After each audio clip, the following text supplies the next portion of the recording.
Good morning everyone, कैसे हो आप सब। आई होप कि आप सब बहुत अच्छे होंगे और अगर आप अच्छे नहीं हो तो मैं दुआ करता हूं कि आप बहुत जल्दी अच्छे हो जाएं। तो चलिए चलते हैं एक बहुत इंटरेस्टिंग चैप्टर जिसका नाम है वैल्यू प्रपोजिशन।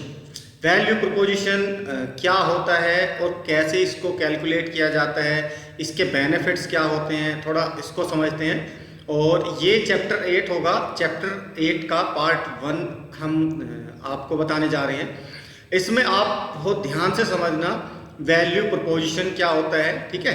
फिर क्यूवीपी क्वांटिफाई वैल्यू प्रपोजिशन क्या होता है और इसका जो मेन पर्पस होता है वो क्या होता है। इसको किसी भी स्टार्टअप को शुरू करने से पहले, किसी भी बिजनेस को शुरू करने से पहले इस चीज़ की क्लैरिटी आपको बहुत ज़रूरी होती है। तो इसकी क्लैरिटी करने के लिए हम लेके आए हैं आपके लिए चैप्टर 8, जिसमें हमने आपको डिटेल्स में समझाया है कि वैल्यू प्रपोजिशन क्या होता है। तो चलिए शुरू करते हैं आज की इस वीडियो को। यहाँ पे अगर मैं बात करूँ वैल्यू प्रपोजिशन की, तो value preposition is not about delivering the product या सर्विस। जो भी आपका प्रोडक्ट है या जो भी आपकी सर्विसेज होती है, वैल्यू प्रपोजिशन सिर्फ वो ही नहीं होती कि आपने अपना प्रोडक्ट कस्टमर को डिलीवर कर दिया। It is an important tool for your business. ये क्या होता है, ये एक तरीके से एक टूल होता है जो आपके बिजनेस के लिए बहुत ज़्यादा इम्पोर्टेंट होता है और जो आपके क्लाइंट्स को बहुत सारी क्लैरिटी देता है। मतलब आपके कस्टमर को ये इतनी ज़्यादा क्लैरिटी देगा, अगर इसको आप समझ जाते हो तो आपका कस्टमर ये बहुत अच्छे से पहचान पाएगा कि क्या मेरे लिए सही है और क्या मेरे लिए गलत है, ठीक है। तो चलते हैं इस पे। इसके 3 स्टेप होते हैं। Value preposition help understand 3 things. Value preposition क्या करता है, ये आपके क्लाइंट्स की जो मेन पॉइंट्स होते हैं ये उनको क्लियर करने में बहुत ज़्यादा हेल्प करता है। उनको आसानी से समझ में आ जाती है कि आपका प्रोडक्ट या आपकी सर्विस उनके लिए बेनिफिशियरी कैसी है। चलिए चलते हैं पहले पॉइंट पे। इफ़ योर प्रोडक्ट और service is solving a problem और इम्प्रूवमेंट एन एग्जिस्टिंग सिचुएशन, उसको सबसे पहले क्या समझ में आएगा, आपके क्लाइंट्स को, आपके कस्टमर को सबसे पहले ये समझ में आएगा कि आपका प्रोडक्ट या आपकी सर्विस किस तरीके से उनकी प्रॉब्लम का सॉल्यूशन कर रही है। जो भी उनकी नीड होती है, रिक्वायरमेंट होती है, उनकी कोई प्रॉब्लम्स होती है या कुछ और उनकी रिक्वायरमेंट होती है, तो आपका प्रोडक्ट या आपकी सर्विस किस तरीके से उनकी सिचुएशन को, करंट सिचुएशन को और उनकी प्रॉब्लम्स को सॉर्ट आउट कर रही है। ये उसको बहुत अच्छे से समझ में आ जाता है अगर आपका क्यूवीपी या आपका वैल्यू प्रपोजिशन बहुत अच्छा है। दूसरा, उसको समझ में आ जाएगा कि इस प्रोडक्ट या इस सर्विस से, जो भी आपका प्रोडक्ट या सर्विसेज है, मुझको क्या बेनिफिट्स है, मुझको फ़ायदा क्या है इससे, ये उसको बहुत अच्छे से समझ में आ जाएगा। और तीसरी क्लैरिटी मिलती है उसको कि कंपटीशन के इस दौर में मैं इनका प्रोडक्ट क्यों परचेज करूं, ठीक है। उसको वाई की भी क्लैरिटी मिल जाती है कि कंपटीशन के इस दौर में मैं इन्हीं का प्रोडक्ट क्यों यूज़ करूं। तो आपके लिए बहुत इंपॉर्टेंट सेशन होने वाला है जिसका हमने नाम दिया है वैल्यू प्रपोजिशन। वैल्यू प्रपोजिशन में आप बहुत ध्यान से समझोगे कि कस्टमर को ये कैसे पता लग जाता है। ये चीज़ें कस्टमर को कैसे पता लग सकती है कि भाई ये कौन सी प्रॉब्लम्स को सोल्व कर रहा है ना, एग्जिस्टिंग सिचुएशन को कैसे मेरी इम्प्रूव कर रहा है। दूसरा कि भाई मैं इससे बेनिफिशरी कैसे हो रहा हूँ, मुझको इससे फ़ायदा क्या हो रहा है। और तीसरा होता है कि भाई इतने कंपटीशन के दौर में भी वो आपके साथ क्यों टिका हुआ है, क्यों आपका प्रोडक्ट लेना चाहता है। तो इसको वैल्यू प्रपोजिशन को ध्यान से समझने के लिए बहुत ध्यान से समझना क्यूवीपी। क्यूवीपी क्या होता है, अब उस पर चलते हैं। What is importance of quantifiable value proposition, यानी कि क्वांटिफाई वैल्यू प्रपोजिशन। अभी क्वांटिफाई वैल्यू प्रपोजिशन क्या होती है, ये एक मैथमेटिक्स कैलकुलेशन होती है, या इसमें आप कस्टमर के बेनिफिट्स को मेज़र कर सकते हो। कस्टमर अपने फ़ायदों को मेज़र कर सकता है, वो जांच सकता है, वो अंदाज़ा लगा सकता है, वो बिल्कुल एक्चुअल में समझ सकता है कि मुझको इनके प्रोडक्ट या इनकी सर्विस से क्या फ़ायदा हो रहा है। अब कैसे ये पता लगता है, थोड़ा सा इसके बारे में भी समझ लो आप बहुत अच्छे से, ठीक है। अभी मैं अगर बात करूं तो हम क्वांटिफाई करने के लिए 2 टीम की बात करते हैं, ठीक है, टीम 1 और टीम 2। अब पहली टीम की बात करते हैं। पहली टीम को सिर्फ और सिर्फ किसी भी कंपनी ने, या मैं मान लेता हूँ, चलो मैं डिसाइड करता हूँ कि भाई मेरा कोई अपना बिजनेस है और मैंने अपने लिए अपने प्रोडक्ट की या अपनी सर्विस की या अपने सॉल्यूशन की को वैल्यू प्रपोजिशन करने के लिए 2 टीमें बनाई। ठीक है, अब 2 टीमों में एक में मैंने सिर्फ और सिर्फ वैल्यू प्रपोजिशन वालों को दिया एक काम, और दूसरा दिया क्वांटिफाई वैल्यू प्रपोजिशन। 2 टीमों को अलग अलग सेल्स पिच दी, अलग अलग तरीके बताए सेल्स करने के, और दोनों को मार्केट में उतार दिया। अब पहली वाली टीम क्या करेगी, मैं पहली वाली टीम का बताता हूँ। पहली वाली टीम को हमने बताया कि भाई आपको क्या करना है, आपको कस्टमर को वैल्यू दिखानी है कि भाई ये इतनी वैल्यू आपको जनरेट करता है, कि भाई कुछ भी जो भी वैल्यू उसकी मिलती हो बंदे को, वो वैल्यू बतानी है, प्लस आप किस टेक्नोलॉजी का इस प्रोडक्ट को बनाने में यूज़ किया गया है ना, वो चीज़ बता सकते हो, और क्या बेनिफिट्स आपको होंगे वो आप उनको बता सकते हो। ठीक है, अब ये हो गया, हमने वैल्यू प्रपोजिशन के हिसाब से वो सेल्स टीम को तैयार करा, उसको मार्केट में भेज दिया। अब वो क्या करेंगे जाके, वो फर्स्ट ऑफ ऑल भाई अपनी प्रोडक्ट की क्वालिटी के बारे में बताएंगे, वैल्यू के बारे में बताएंगे जी इतना फ़ायदा हो रहा है, हमने ये टेक्नोलॉजी यूज़ की, हमने ये बहुत अच्छा इंप्रूवमेंट किया, वो इस तरीके से बताएंगे। वहाँ पे मेजरेबल नहीं होता कुछ भी। अब चलते हैं क्वांटिफाइंग वैल्यू प्रपोजिशन क्या होता है, जो हमने दूसरी सेल्स टीम को ये दिया था।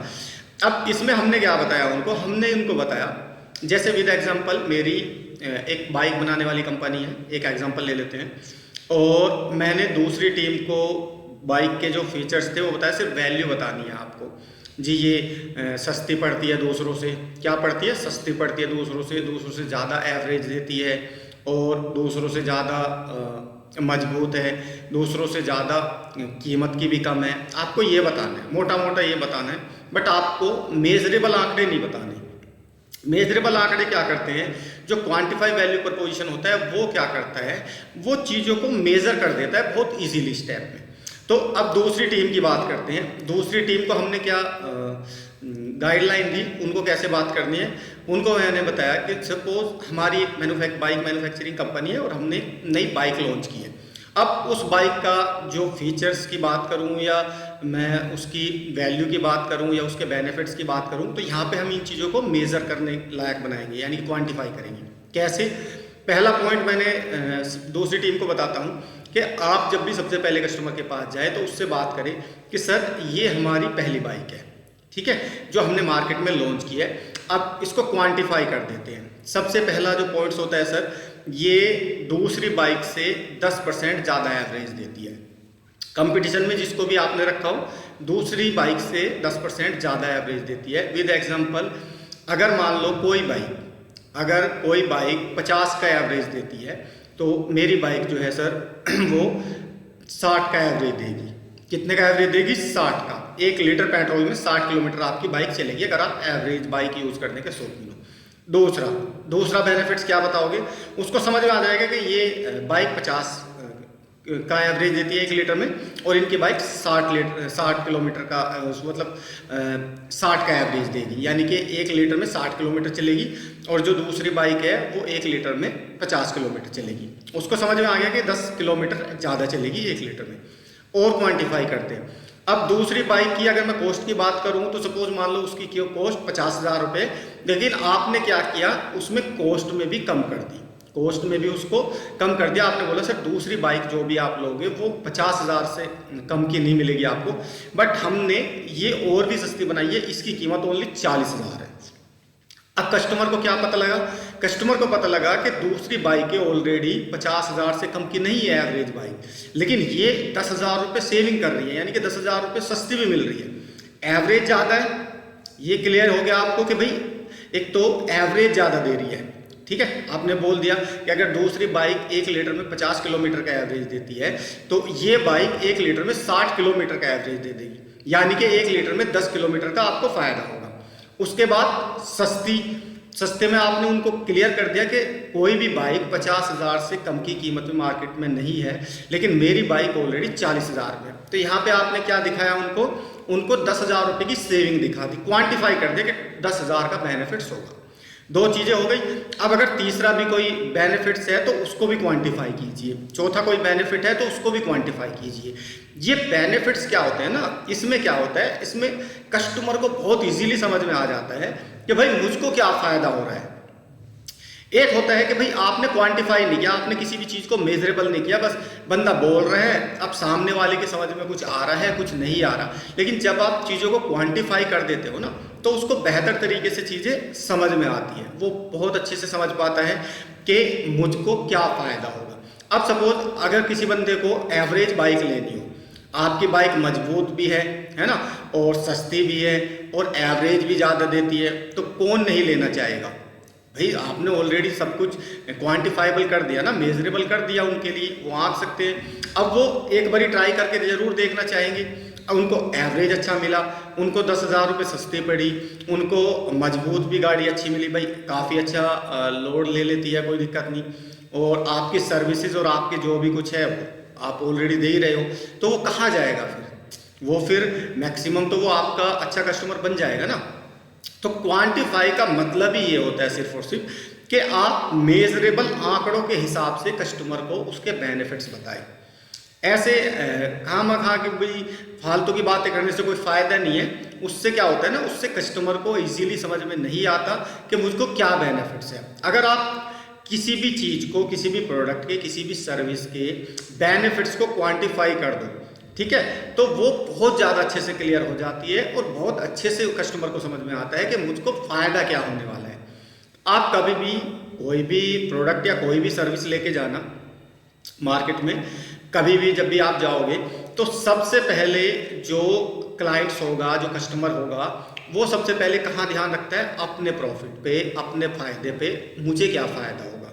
आप जाके देखना, आपको यही थॉट्स मिलेगा कि भाई ठीक है, मैं नई बाइक परचेज कर लूँगा और मुझको रिक्वायरमेंट भी है, तो मुझको फ़ायदा क्या होगा। ऑलरेडी मार्केट में 10 बाइक एवरेज बाइक चल रही है, तो मुझको क्या फ़ायदा होगा।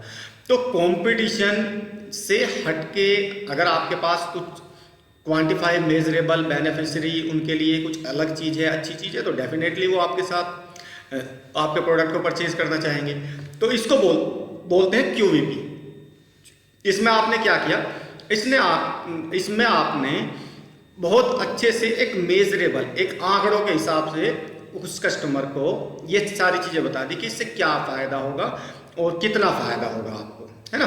तो ये जो वैल्यू होती है, ये जो क्वांटिफाइंग वैल्यू होती है, ये 1, 2, 3, 4, 5, 6 कितनी भी हो सकती है। ये जरूरी नहीं होता कि 2 ही हो सकता है आपके प्रोडक्ट या आपकी सर्विस में 3 हो सकता है 4 हो सकता है 5 हो। तो इन सबको अच्छे से नोट करें और इनके जो भी पैरामीटर्स होते हैं जिससे कस्टमर को इजीली समझ में आ जाए, वो तैयार करें। तो आज के लिए मेरा सेशन इतना ही, जो कि मैंने आपको वैल्यू प्रपोजिशन पे बताया है, और इसमें मैंने आपको बताया है कि what is importance of quantifiable value proposition, यानी कि QVP के बारे में बताया है कि कैसे आप अपने प्रोडक्ट की, अपने सर्विस की क्वांटिफाइड वैल्यू प्रपोजिशन एक मेजरेबल आंकड़ों में, एक मैथमेटिक के द्वारा मैट्रिक्स लगा के उसको मेज़र करके रखें, ताकि आपकी सेल्स टीम को कोई दिक्कत ना हो। ठीक है, तो ये आज के लिए इतना ही था। बाकी ये उन्हीं बच्चों के लिए हम बना रहे हैं ऑलरेडी, जो बच्चे ये चाहते हैं कि उनका खुद का स्टार्टअप हो या खुद का बिजनेस हो। ये सिर्फ और सिर्फ क्लासेस हम उन्हीं के लिए डिलीवर करते हैं जो बच्चा अपना खुद का स्टार्टअप या खुद का बिजनेस शुरू करना चाहता है, जिसका मन करता है कि भाई वो ज़्यादा अच्छी पढ़ाई लिखाई नहीं कर पाया या ज़्यादा अच्छे स्कूल में हाई प्रोफाइल की एजुकेशन नहीं ले पाया, तो वो इजीली यहाँ पे ये प्राइमरी एजुकेशन है बिजनेस की, यानी कि कोई भी स्टार्टअप आप स्टार्ट करो, कोई भी बिजनेस आप स्टार्ट करो, आपको ये प्राइमरी एजुकेशन, ये बेसिक नॉलेज होनी चाहिए। इससे क्या होता है ना, इससे आपको बहुत ज़्यादा बेनिफिट होता है। जब भी आप कोई काम स्टार्ट करते हो आप इजीली फेल नहीं होते, दूसरा आपको बहुत क्लैरिटी होती है कि मैं क्या कर रहा हूँ। तो आज के लिए इतना ही। अगर मेरी वीडियो आपको अच्छी लगी हो तो please like, share and subscribe जरूर कर देना, और मिलते हैं हम इसी चैप्टर के पार्ट 2 में। ठीक है, चैप्टर 8 के पार्ट 2 में मिलते हैं। चैप्टर 8 में पार्ट 1 था ये, जिसमें वैल्यू प्रपोजिशन और QVP यानी कि क्वांटिफाइबल वैल्यू प्रपोजिशन के बारे में मैंने आपको डिटेल में समझाया। अब जो आप पार्ट 2 में सीखोगे वो सीखोगे quantification. There are 3 factors to evaluate the value proposition, यानी कि वो 3 फैक्टर्स जो इवेल्युएट होते हैं वैल्यू प्रपोजिशन के साथ। ठीक है, वो चीज आपको पता लगेगी। फिर उसके बाद how to align QVP with your target customer. ठीक है, आपकी टारगेट कस्टमर की जो प्रायोरिटीज होती है, जो टॉप प्रायोरिटीज होती है, आप क्यूवीपी को उनके साथ कैसे अलाइन करते हो। ठीक है, कैसे गठजोड़ करते हो उनका, तो ये आप सीखोगे पार्ट 2 में। उसके बाद पार्ट 2 में आप सीखोगे कि भाई करंट सिचुएशन और पॉसिबल सिचुएशन को कैसे कैसे हैंडल करना होता है, क्या होती है सिचुएशंस, कैसे आपको किन पॉइंट्सों का ध्यान में रखना होता है इन चीज़ों को। ठीक है, तो ये आज के लिए इतना ही। बाकी हम पार्ट 2 में आपको बहुत वैल्यूएबल वो देने वाले हैं। चैप्टर 8 का ही पार्ट 2 रहेगा वो, जिसमें आपको बहुत डीपली नॉलेज मिलने वाली है। तो मिलते हैं फिर नेक्स्ट वीडियो में। Thank you so much, thank you very much.